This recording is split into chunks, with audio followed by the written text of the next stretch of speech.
I don't know if y'all saw this on the TL earlier this week. People were talking about LeBron James's funniest moments on the internet. It was a pretty funny thread. I thought it was kind of funny. Cruz thought it was kind of funny. So therefore, he wants us to blindly rank every funny LeBron James moment. I got my one. I have my one. We have 9 funny LeBron James's moments. I'm going to place them on screen.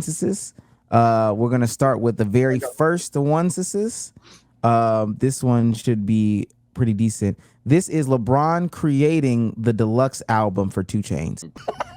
Yo, I love how the guy on the whiteboard wrote deluxe before he even said deluxe. Oh, so he talking about a deluxe album. Jesus Christ.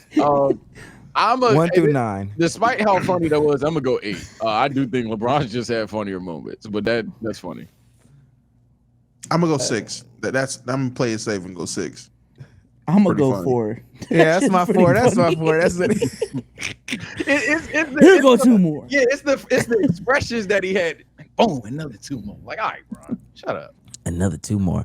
All right, this is LeBron James talking to, I think this is Jeannie Buss and some other random woman, and he's got his knee propped up on his leg. Yeah. And he says, first of all, Happy International Women's Day. Yeah, that's him right there. First of all, Happy International Women's Day. Okay, and then they are just so the hand surprised. placement. That's crazy. Yeah, this is disgusting work. Yeah, Say she looking like V, bro. She looking like V, man. No, I thought of that just now. I was like, damn, V. I'm gonna go 9. No audio. Yeah, that's funny though. I ain't gonna lie. I'm gonna go 7. I'm gonna go 7. The Milkman's pretty funny. I'll go. I ain't gonna lie. Go ahead. Go ahead. Go ahead. I'm not gonna lie. Least favorite moment from LeBron. I'm going 9. Yeah. Least favorite moment? Yeah, that's my least. That's the least funniest one. Okay, I can dig it. I'm gonna go 6. Now, mind you, I'm gonna lose. Oh, I think this one is decently funny. All right, this is LeBron on The Shop talking about his favorite things to say. Yeah, I had one coach, and he used to say, "Put yourself in situations where you're not comfortable. Oh yeah, that's my favorite saying. That is the embodiment of LeBron. Easy 5. This is literally why LeBron's funny to me. And he used to say, "Put yourself in situations where you're not comfortable." Oh yeah, that's my favorite saying. That's my favorite saying. Yeah. No, it's not. I don't know if I gotta say it again, but yeah, that's the definition of who LeBron is. Easy 5. Like that's why I think LeBron's funny right there.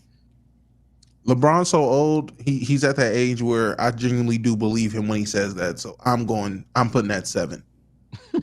His Rolodex of sayings. Because he's not lying.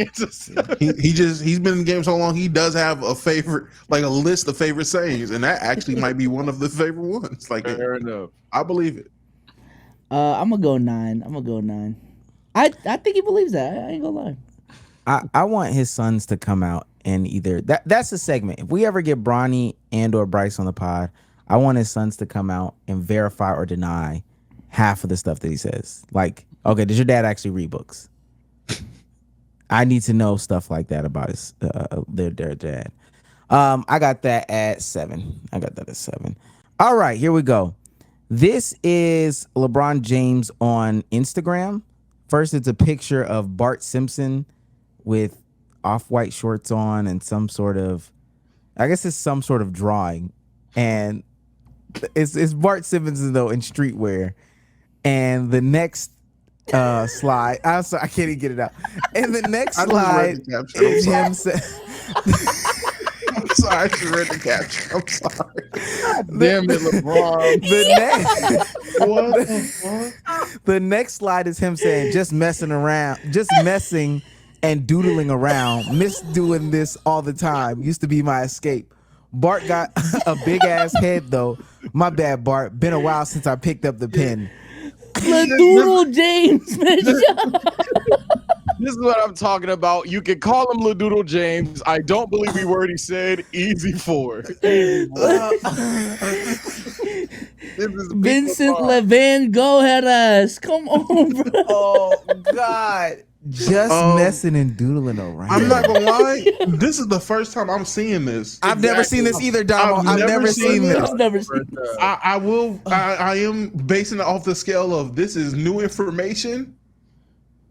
Gotta go 5. I feel like if LeBron was trying to riz someone, that would be his riz. Hey, Bron, what you doing right now? Just messing and doodling around.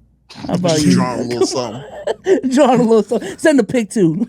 And it's Bart Simpson in fucking Air Force. And you know what's crazy? Bron doodling back in the day, the nigga wasn't drawing nothing. He was making them fucking S's that niggas just the chain S. That nigga was just sitting around drawing a bunch of them shits on a notebook in class. I'm just doodling. All right, buddy. I know you're a game, bud. The whole notebook page, bud, bro. I know your game. I think that is so funny, bro. I think that is hilarious. I've never seen anything like that. Okay, let's continue down this blind ranking tier list. We have LeBron with his best Spanish impersonation. This is from the bubble. This is our ball. It ain't our ball. It ain't our ball. It ain't our ball. It's our ball, ain't it? It's our ball. It's our ball. It's our ball. James has laid the ball up down there. It's our ball. It ain't our ball. I don't know seen why. Funnier. That's an 8. That's an 8. Yeah, that's for me. I think I have 7 open. If I don't, that's 6. We watched 4 clips. Yeah, this would be 5th. Yeah, I have that 7. I have that 7. I have 4, 5, 7, 8, 9. Yeah, that's 7. I thought this was pretty doggone funny. I thought this was a 3. This is gonna be low on mine because as a Laker fan, I remember watching this game and he was correct. It was our ball. So there's nothing funny about this. Oh no, literally scheming conniving ass league tried to steal the ball from us. So this is at my 8. Okay. It was our ball. That is true. It was in fact our ball. It's our ball. All right. Archetype Pokemon, not really good at Ubers anymore after a couple of nerfs, but you know. It's crazy. Let's go into LeBron James, one of his most iconic lyric drops. And by lyric drops, I mean forgetting the lyrics. Hey, so, bro,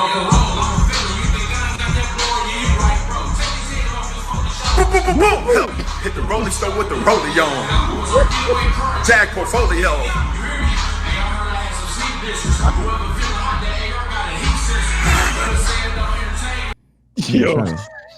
They're trying to show dick.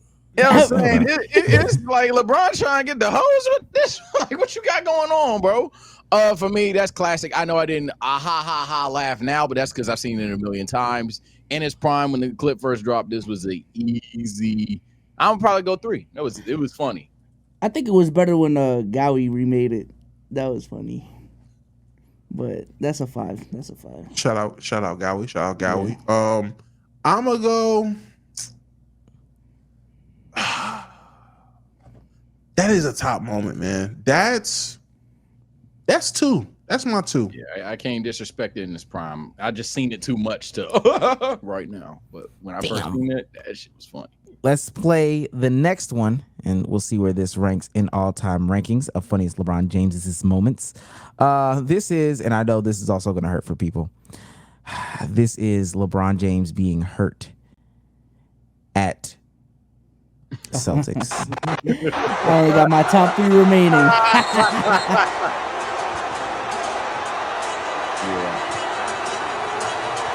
This ain't even the best video of it.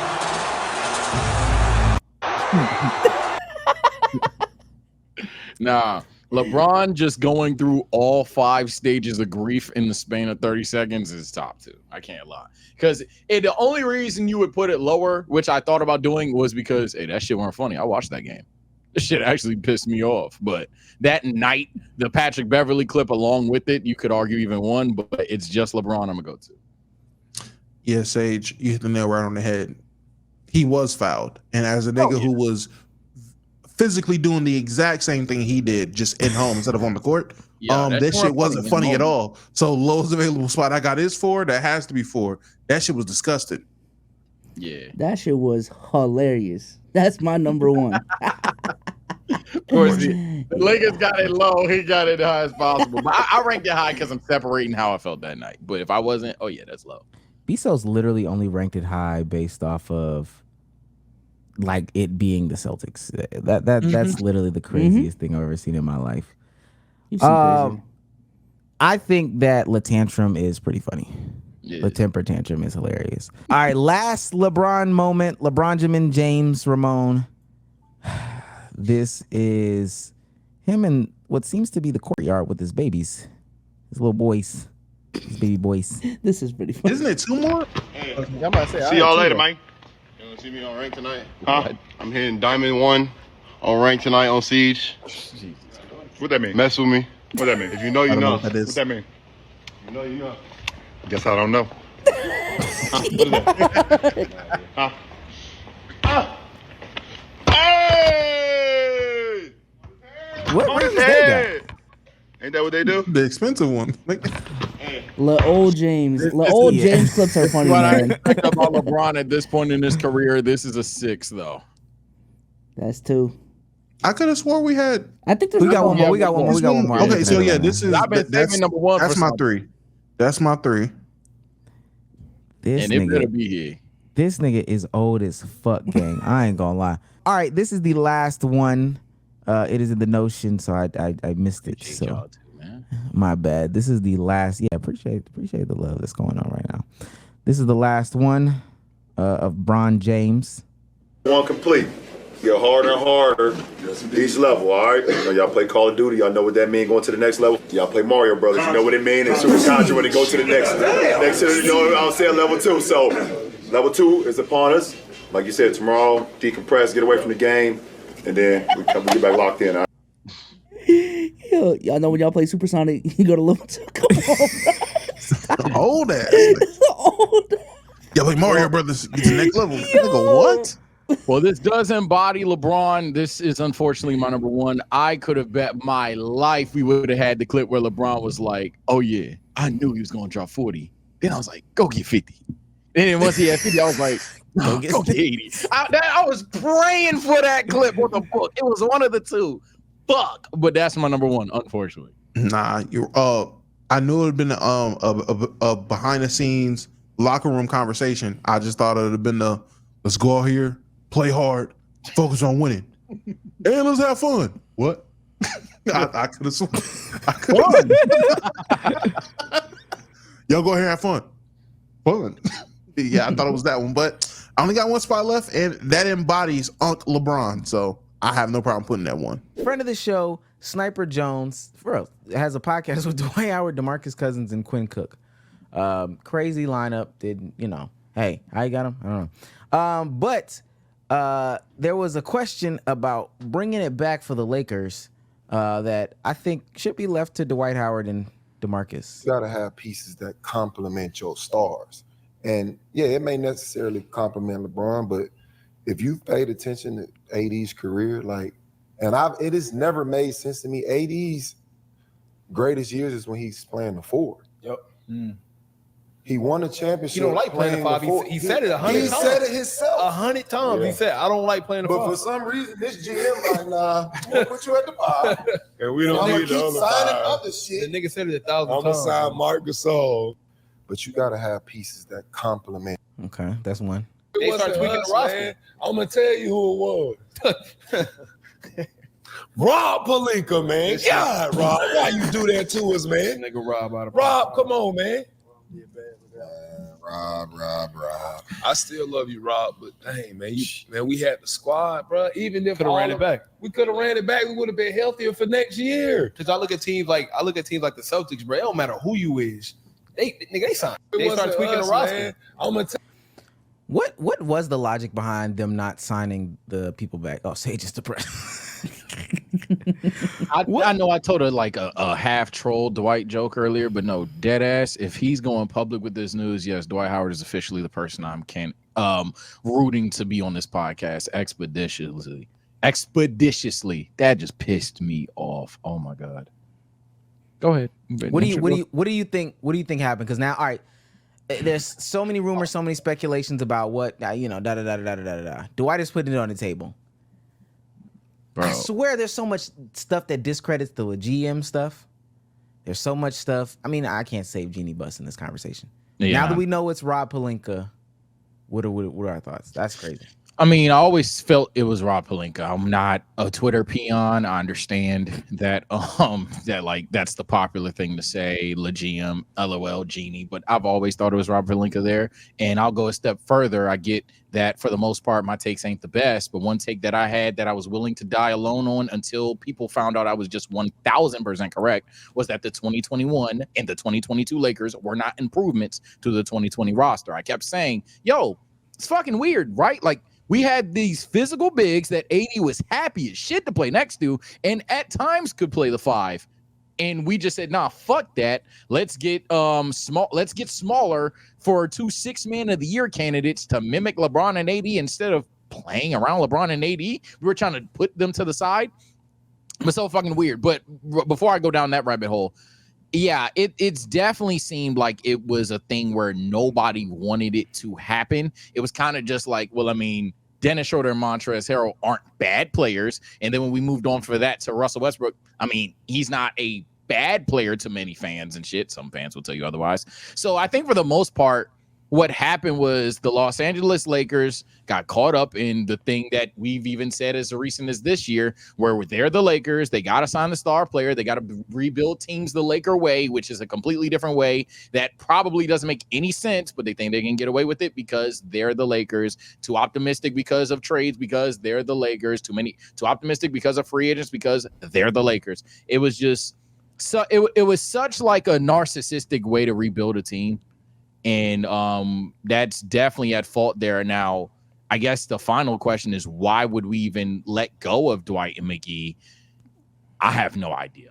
I guess the recent Yap Fest I just went on is because I don't know why they were let go. I mean, at the point in time, yes, Dwight was a foul bot. Yes, McGee was unplayable against certain teams like the fucking Houston Rockets. But like, a lot of centers aren't playable against the Houston Rockets the way they were playing back then. Dwight Howard was perfect for being a physical big that could get sure, he got himself into foul trouble, I'm sorry, but he was a physical big man that was in the rotation along with AD, who, if needed to play the 5, could play the 5. I thought the improvement would be to get another physical big because, yeah, Dwight's going to get in foul trouble, not to get rid of both. So it didn't make sense to me. They were just weirdly obsessed with finding a third playmaker. Like, I don't even think AD's the problem, to be honest with you, because I was actually going to ask y'all, and y'all don't need to answer this. In terms of AD's best years, I understand his preference is the 4, and his best year is 2020, where he was the 4. But I think in 2018, he was a 5, if I remember correctly. Maybe I'm wrong there. Like, his last season, he just had one of his best seasons as a 5. So I don't think AD's a problem. For some reason, though, they want to force LeBron to be a 3 when he literally led the league in assists his first true year as a point guard. He won a championship as his first true year as a point guard.